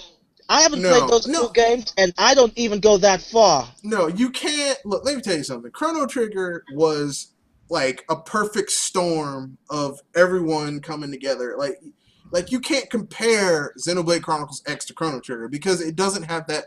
Like, okay, if you had Nomura working on it, Nobuo Uematsu working on it. Like, if you had all those people working on it, like the original team from Chrono Trigger working on this game, then I might say like all of them, like Yeah. all of the original people working on it. Then I might say, well, this might be as good as Chrono Trigger. But I mean, you have part of the team who originally worked on it. You do. Monolith says a lot of those people worked on Chrono Trigger, but I don't really, I don't, don't put that type of pressure on Xenoblade Chronicles X. Is it going to be a good RPG? Hell yeah. Is it going to be Chrono Trigger good? Don't do that. Don't don't put that type of performance anxiety on that game. Talking about the design, well, now the design of the main characters, like it's a like a boy band. It's like we've seen that up to Final Fantasy. What could be like? Well, Final Fantasy was using like manga style graphics, right? Like Yeah. the graphic style, but seems like the design of these characters try to appeal to this trend. I don't know if it could be called trend of social, like a social thing on Japan. It's I respect this guy Sakurai, the designer from Smash Smash Brothers. Brothers and Kirby. Kirby. Have you seen the photos of Sakurai when he was young, and in comparison of how he looks now? Yeah, didn't he look like a nerd? Like, let me. Here I have the photograph. Let me paste the link. I'm pretty sure he looked like a nerd. If I let me check. Here this, Hell, Yeah, he looked like a nerd. I still like remember about Iwata. like he started to take really take care of himself, like the hair and the clothing. Like it's this thing like Ikemen.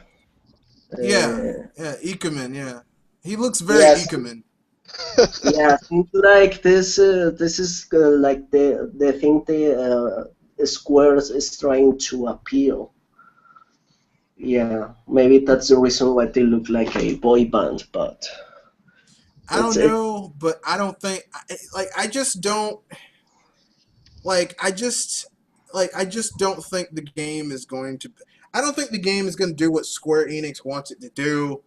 And I Yeah, think they're going to be like, okay, Final Fantasy is going to take a back burner, which really, in my opinion, considering all the love they've given Final Fantasy and just neglected Dragon Quest, I think it's about time that Final Fantasy takes a break.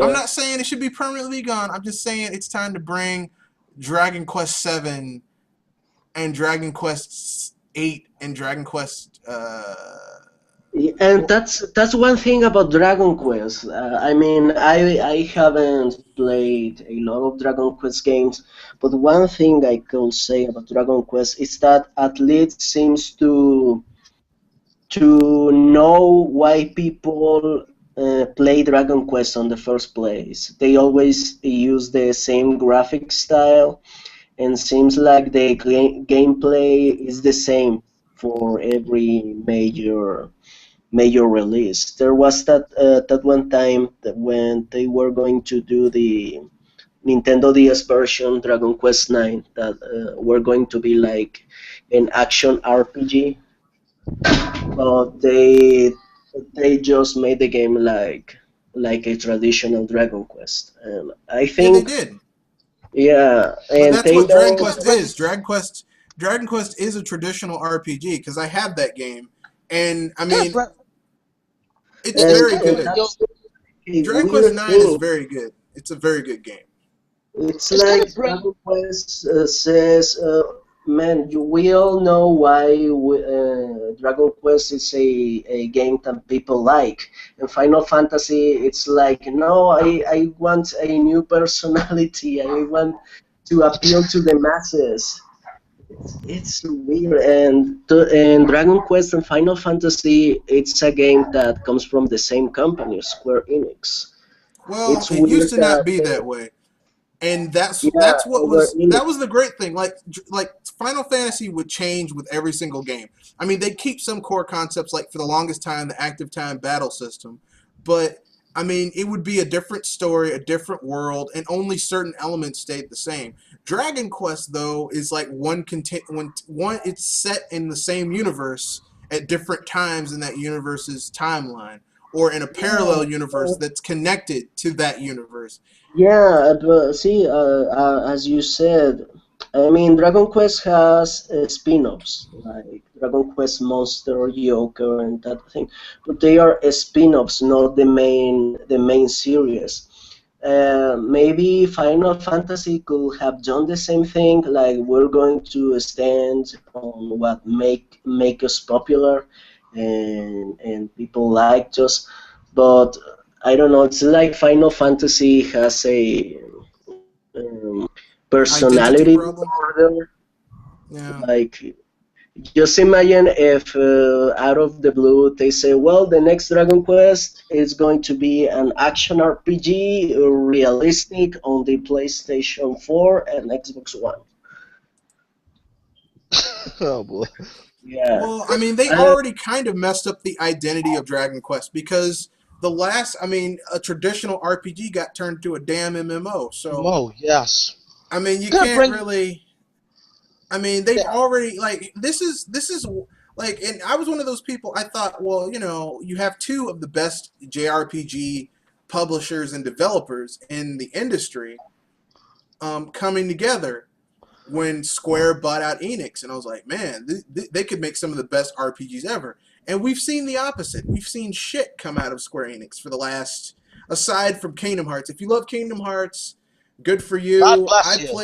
I've played all of them. I don't really give a shit about that franchise. So I, I like them, they but them already announced uh, the new. with They already Square's. announced. Go Okay, ahead. talk. No, you go ahead. Okay, okay. They already announced the new Dragon Quest, if it's on which platform it's going to be available. Yes, not I on don't Wii U. know. I don't know. No, You mean the Dragon Quest Warriors no, spinoff? the main series. No, they haven't. Like They Oh haven't no, announced no, which system not that's going yet. to be on. it's But I for mean, me, it's like the the way I feel way about it I is say. if it's not on a Nintendo system, then I'm not going to get it. So, I mean, Yeah, it's like for me, for what I've read, they always release Dragon Quest on the best-selling console. yeah, Like they released 8 on PlayStation 2, that's true. and ironically, Nintendo DS was the one who won Dragon Quest 9. Maybe a Yeah, lot of Sony fanboys got really, really butthurt. But if they do the same thing, maybe it's not going to be neither the PlayStation 4 or the Wii U. If they do it'll the be same thing, on it's going to be on the 3DS. 3DS. Yeah, it'll be on the. And here's the thing: if it's on a handheld, I'm not going to be mad because it would, like, at this point, the way the market is, it would sell more because the audience for Dragon Quest is on handhelds now. It's Yeah, not on consoles because there hasn't been a mainline console Dragon Quest game in years, like since Dragon Quest 8, and that was 2 gens ago. So at this point, like, but I digress. It's time to yeah. wrap this up. We've Okay. gone an hour, or we've gone 30 minutes over the end time. So, does anyone have any final thoughts before we finish this off? Yeah, about Final Fantasy 15. It's like just the old saying, all good things must come to an end. And we look at Final Fantasy's recent track record. That's how come I am really skeptical about Final Fantasy 15. And not only that, but there's been hardly any hype or advertisements from Sony compared to how they did Final Fantasy 7 during the PS1 days. That is why I'm skeptical about the whole idea. That's why it's like Final Fantasy 15 won't be the savior of console JRPGs. It'll be Xenoblade Chronicles X. We Yeah. might not see it now, but wait till Gen 9 comes, and then we'd be like, "Oh wow, it was a big deal." No, I don't see Final Fantasy 15 like really, oh my god, this game totally just changed the gaming landscape. I don't see it happening with Final Fantasy 15. I know some people are going to get mad they're gonna say, "Well, you just don't like Nomura." No, Square Enix. Look, I used to love SquareSoft. SquareSoft, it doesn't exist anymore. The shit that we have now is not like the SquareSoft we grew up with. So at this point, we just need to be like, you know what? To hell with this. To hell with this console. I'll say this though. If it was a Mario platformer that became a piece of turd, I'm definitely going to tell you it's a piece of turd. Yeah. New Super Mario Bros. 2. I mean, never mind. Dude, people Yeah. like Super Mario Brothers too. I'm talking. I know. I'm talking about new Super Mario Bros. 2 on 3DS. You mean the one with all the gold? Yes. Oh my god. But you didn't Yeah, like that one? I really saw No. that as a cash. Well, I have to agree with you. It was a cash in, but it was a fun game. Like, here's the thing, okay? You might not have agreed with it. You might have felt this is just a cash in, but the game itself was not a piece of shit. The intent behind it was shitty. The game itself wasn't shitty. The music. Oh god. Yeah, the music was kind of crap. But then they made up for it with New Super Mario Brothers U, which is really friggin' awesome. It is. That game is, the level design is just top notch. But I digress. So you know, I guess that's the end of it. We can now everyone do their sign offs, and then I'll hit this, and then we'll end it.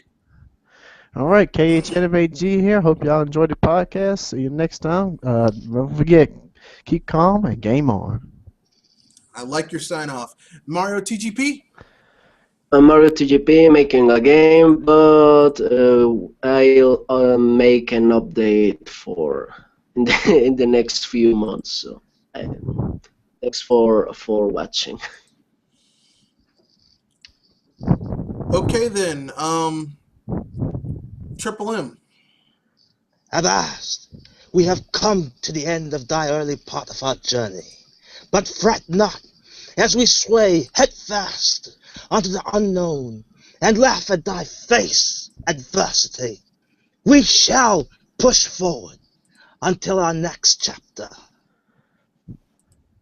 Okay. Okay, that was interesting. Okay then, our next, it's me, Mr. Red Fox. The next time you'll see us, hopefully, will be next week. I'm trying to schedule it for same bat time, same bat place, but this will be a BS Busters, and it will be called A Place at the Table. How to make, how to claim your place in the video game market. We'll be talking about the whole console war between Sega and Nintendo, and whether or not that term console war can still be placed, used properly in its proper context today. So without further ado, I bid you guys adieu. Remember, keep on gaming. Don't play games because you want to be in a certain peer group. Play games because you enjoy them. And with that, I bid you guys good night. Farewell, onlookers!